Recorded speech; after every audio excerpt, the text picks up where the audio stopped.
बिली bat part 2 में आपका स्वागत है। नो रिकैप, अगर आपको रिकैप चाहिए तो पार्ट 1 देख लेना और आप न्यू हो तो भी पार्ट 1 देख लेना। और back to the story. Door की बेल बजती है और केविन डोर ओपन करता है। बाहर दो पुलिस वाले रहते हैं। मोटे वाले का नाम हॉफमैन है और पतले वाले का रेनॉल्ड। वो दोनों डोर ओपन होते ही सीधे केविन के वर्क प्लेस में घुस जाते हैं और दोनों ऑफिसर विंडो के पास जाके कहते हैं ये जगह बढ़िया है। केविन कहता है बढ़िया जगह। तभी ऑफिसर उसे कहता है हम इस रूम को कुछ देर तक यूज करने वाले हैं। केविन कहता है किसके कहने पे? हॉफमैन कहता है डोंट वरी, हमने तुम्हारे लैंडलॉर्ड से परमिशन ले ली है। केविन कहता है लैंडलॉर्ड ने परमिशन दे भी दी होगी पर मैं तभी रेनॉल्ड्स उसकी बात काटते हुए कहता है देखो वहाँ उस रूम में जो पर्सन रहता है वो एक्सट्रीमली सस्पिशियस, ऐसा लगता है वो एक रशियन स्पाई है। केविन कहता है और एक रशियन स्पाई? हाँ। रेनॉल्ड कहता है और एक से तुम्हारा क्या मतलब है? केविन कहता है अरे कुछ नहीं। वैसे तुमने कैसे तय किया कि वो रशियन स्पाई है? रेनॉल्ड्स कहता है हमें कुछ सीक्रेट इन्फॉर्मेशन मिली थी। केविन कहता है कहीं ये सीक्रेट इन्फॉर्मेशन मेरे लैंडलॉर्ड से ही तो नहीं मिली? आप दोनों ऑफिसर केविन की तरफ देखे। केविन कहता है उससे तो सारे पड़ोसियों पे शक है कि सारे रशियन स्पाई है। और तो और वो हर बार मकार्थी रेड स्केयर के बारे में सोचता रहता है। पिछले कुछ दिनों तो मैं भी डरा हुआ था कहीं मुझे भी ना रिपोर्ट कर दे। सो मकार्थीज रेड स्केयर एक रियल घटना है। हुआ कुछ ऐसा था। बेसिकली जोसेफ मकार्थी यूएसए का सेनेटर था जिसने 1950s में एक एग्रेसिव कैंपेन चलाया था जिसमें यूएसए गवर्नमेंट और न्यूज मीडिया और एंटरटेनमेंट इंडस्ट्री में जितने भी कम्युनिस्ट थे उन्हें बिना प्रूफ या गलती के ब्लैक लिस्ट कर दिया। अगर एक बार तुम ब्लैक लिस्ट हो गए मतलब हाथ में जो जॉब थी वो भी गई और तुम्हें हॉलीवुड में कहीं और न्यू जॉब भी नहीं मिलेगी। उसने ऐसा क्यों किया? दरअसल उन दिनों उसे बहुत ब्लैकलैश मिल रहा था और उसे लगा ये लोग ही उसकी वजह है, बट वजह थी उसका aggressive tactic. So back to the manga. Kevin कहता है तुम दोनों अगर ऐसे ही या उसके इंतजार में खड़े रहे तो मैं डिस्ट्रैक्ट हो जाऊंगा और अपना काम नहीं कर पाऊंगा। तभी ऑफिसर रेनॉल्ड एक पेज उठाकर देखता है। केविन अरे बिना परमिशन के टच मत करो। ऑफिसर रेनॉल्ड शॉक हो जाता है क्योंकि वो पहचान लेता है ये तो बिली बैट कॉमिक है ना। Kevin yes. ऑफिसर रेनॉल्ड तो तुम जो इसे ड्रॉ करते हो मैं इसे हमेशा पढ़ता हूँ, क्या ये एंड है the Billy Bat detective series का? केविन कहता है वेल थैंक्स, बट अच्छा होगा अगर आप इसे तभी पढ़े जब ये प्रिंट हो जाए। ऑफिसर हॉफमैन भी एक कॉमिक पेज उठाता है और कहता है क्या ये कॉमिक सच में इतनी फेमस है? केविन घबरा जाता है कहीं ये दोनों कुछ गड़बड़ न कर दे। हॉफमैन एकदम ध्यान से देखता है। केविन और उसका असिस्टेंट डर जाता है और केविन कहता है मैंने इसमें ऐसा कुछ भी ड्रॉ नहीं किया कि किसी पुलिस ऑफिसर को इससे कोई कंप्लेंट हो। हॉफमैन कहता है वो बात नहीं है, दरअसल मैंने ये बैड कैरेक्टर पहले भी कहीं देखा है। केविन और रेनॉल्ड शॉक हो जाते हैं। केविन कहता है ये क्या कह रहे हो तुम? ये कैरेक्टर मैंने सोचा है। हॉफमैन याद आया, मैं कहीं और काम करता था, अब मैं समझा, तुम इसे ट्रांसलेट कर रहे हो और रीड्रॉ कर रहे हो राइट? केविन कहता है ये क्या कह रहे हो तुम? ये ओरिजिनल क्रिएशन है, मैंने हार्ड वर्क करके इसे सोचा है। हॉफमैन कहता है पर ये तो एग्जैक्टली सेम है। Kevin as a what? Hoffman कहता है एज अ जापानीज कॉमिक।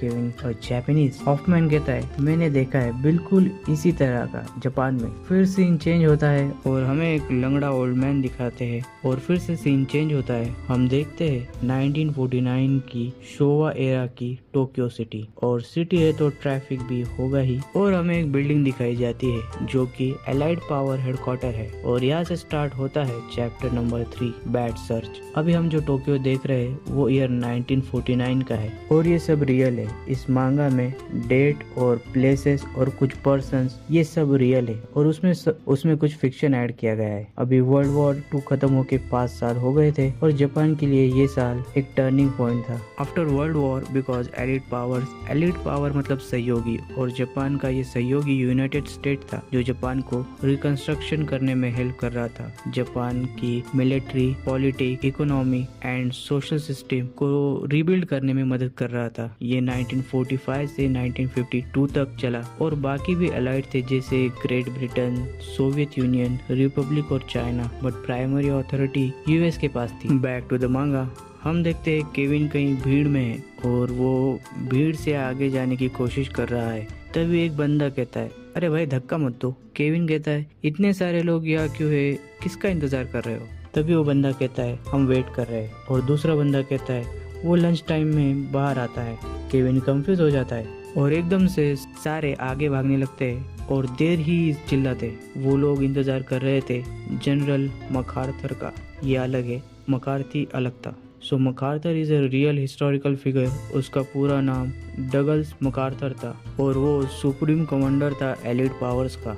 भीड़ के धक्के से केविन नीचे गिर जाता है। बस ये इतना ही सीन था। उसके बाद हम देखते हैं कि केविन के बॉस ने हाथ में कॉमिक पकड़ी है और केविन लॉस एंजलिस में मार्वल कॉमिक के ऑफिस आया हुआ है। केविन अपने बॉस से कहता है I am going to Tokyo. और तुम इस हिट कॉमिक को ऐसे ही पीछे छोड़ के जाना चाहते हो? Kevin yes. बॉस कहता है इसके बारे में एक बार सोचो, कॉमिक हिट हो जाना मतलब लॉटरी लगना। क्या तुम सच में इसे एबेंडन करना चाहते हो? केविन कहता है नहीं, मैं इसे एबेंडन नहीं करूंगा। बॉस कहता है बिली बैट सीरीज दूसरे कॉमिक्स लाइक वंडर वुमन से भी आगे निकलने के काबिल है और तुम्हें अभी इसे ब्रेक देना है। बॉस कहता है कॉमिक्स फैन कोल्ड होते हैं, तुम्हें पता है तुम्हारी पलकें झपके उसके पहले वो अपने न्यू हीरो पे स्विच कर लेंगे। अगर तुम टोक्यो से लौट भी आए तो भी कोई गारंटी नहीं है तुम्हारे लिए यहाँ कोई जगह होगी। केविन कहता है मेरा असिस्टेंट चक ड्रॉ करेगा जब तक मैं टोक्यो में रहूंगा। बॉस कहता है तुम्हें लगता है तुम्हारा काम ऐसे किसी पे भी पास कर सकते हो? बॉस केविन से कहता है कम ऑन केविन, किसे फर्क पड़ता है अगर सबकॉन्शियसली अगर तुमने ये किसी का आर्ट चुराया भी हो? केविन कहता है मेरे फादर गार्डनर थे। बॉस कहता है आई नो, वो बहुत गरीब थे। क्या आपको उस सीजर के बारे में पता है जो ब्रांचेस कट कर सकती है जहाँ पहुंच भी नहीं सकते? बॉस कहता है हाँ, बट उससे इसका क्या लेना है? केविन वो मेरे फादर की डिजाइन थी जो कि इंस्पिरेशन थी जापानीज नागिनाटा की, बट उसे किसी और ने पेटेंट करवा लिया और मेरे फादर को गरीबी मरना पड़ा। और जब वो डेड बेड पे थे उन्होंने मुझे कहा कभी किसी की कोई चीज चुराना मत। और सीन चेंज होता है। ये पहले भीड़ वाला ही या में फ्लैशबैक दिखा रहे थे कि कैसे केविन ने अपने बॉस से परमिशन लिए और अभी वो टोक्यो में है। और एक बच्चा केविन से कहता है are you alright mister?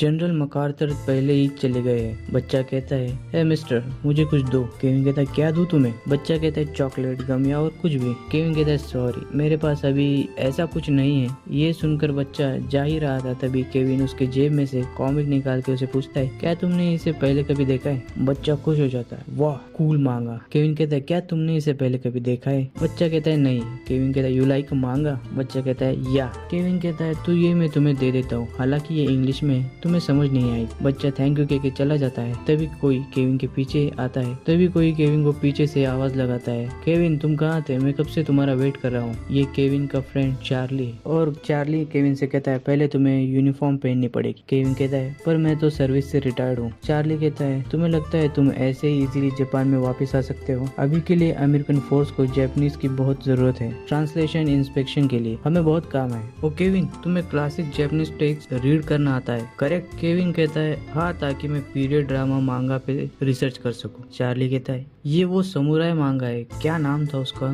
Kevin कहता है the memories of a Texan detective pistol hair into the wild. Charlie कहता है हाँ बढ़िया थी वो। दरअसल हेडक्वार्टर में एंशिएंट टेक्स्ट पे रिसर्च हो रही है और उनके कंटेंट्स के हिसाब से उन्हें जलाया जा रहा है, पर कोई भी वो टेक्स्ट रीड नहीं कर सकता। केविन कहता है हाँ पर मैं भी ठीक से रीड नहीं कर सकता वो टेक्स्ट। चार्ली कहता है मुझे कुछ इंटरेस्टिंग स्टफ मिले हैं, secret text about Ninja arts, legendary ancient fighting styles के स्टफ्स। और मुझे ऑर्डर मिला है किसी ओल्ड एंशिएंट टेक्स्ट को सर्च करने का जो कि किसी ऑर्गेनाइजेशन के बारे में है। केविन चार्ली को भी कॉमिक दिखाता है और कहता है क्या तुमने आसपास कहीं से पहले देखा है? तभी सामने से हेडक्वार्टर का प्रेसिडेंट आ जाता है। चार्ली उन्हें ग्रीट करता है और प्रेसिडेंट चार्ली को उनके साथ चलने के लिए कहता है। जाते जाते चार्ली केविन को कहता है तुम्हारी यूनिफॉर्म रूम में पड़ी है, उसे पहन लेना, उसके बाद तुम कहीं भी जा सकते हो। और चार्ली प्रेसिडेंट शिमुयामा के साथ जाते समय उन्हें बताता है कि ये मेरा फ्रेंड है केविन यामागाटा। केविन यूनिफॉर्म पहन के हेडक्वार्टर से बाहर जा ही रहा होता है तभी उसे वो बच्चा फिर से मिलता है और बच्चा केविन को कहीं ले जाना चाहता था। केविन बच्चे के साथ चला भी जाता है। बच्चा एक ओल्ड मैन के पास लेके आता है केविन को। ओल्ड मैन कहता है क्या तुम ही हो जो इस पिक्चर को ढूंढ रहा है? मैंने इस बैट को पहले कहीं देखा तो है। केविन पूछता है कहाँ देखा है? ओल्ड मैन कहता है किसी इंसान के पीछे टैटू बना हुआ था। और यही पे ये चैप्टर खत्म होता है। नेक्स्ट चैप्टर भी जल्दी आ जाएगा और तुम इसे अगर कंप्लीट देख रहे हो तो प्लीज यार सब्सक्राइब नहीं किया तो सब्सक्राइब कर देना और लाइक भी कर देना। इस वीडियो को कमेंट में बताना कि मैं अपने वीडियो में और क्या इम्प्रूव कर सकता हूँ और कोई न्यू मांगा भी बता देना जिसे मैं एक्सप्लेन कर सकूँ। मिलते हैं नेक्स्ट वीडियो में।